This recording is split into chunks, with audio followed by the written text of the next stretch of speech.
Hello' everyone, কি খবৰ আপোনালোক সকলোৱে? আশা কৰোঁ সকলো ভালে আছে। পোনপ্ৰথমতে মই প্ৰিয়া গৈ আপোনালোক সকলোকে মোৰ ফেচবুক আৰু ইউটিউব চেনেললৈ স্বাগতম জনাইছোঁ। যিহেতু আজি বিহু উৰুকা, সেইবাবে আমি সকলোৱে মিলি খানা আয়োজন কৰি আছোঁ। এইফালে চাওকচোন, ভেলাঘৰো সজা হ'ল। এয়া পোৱালীকেইটাই মিলি বক্স বজাই আছে। এইফালে খুৰীহঁতে চব্জি কোটাত বিজি আছে। তো ভিডিঅ'টো শেষলৈকে চাই থাকিব, মই আপোনালোকক দেখাই গৈ থাকিম বিহু উৰুকাৰ দিনাখনি আমি কি কি কৰোঁ। পিছে মোৰ গাহৰি পুৰিবলৈ আছে, ব'লক গাহৰি পোৱাত যাওঁ।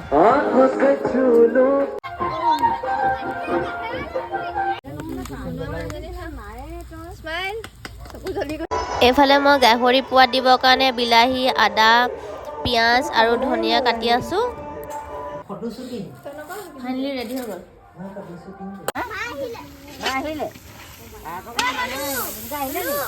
গাইজ, ফাইনেলি আমাৰ খানা ৰেডি হৈ গ'ল। এয়া খুৰীহঁতে ভাত বাঢ়ি দিলে, ভাতটো খাম এতিয়া। তো নেক্সট ভিডিঅ'ত আকৌ লগ পাম। আজিলৈ বাই বাই।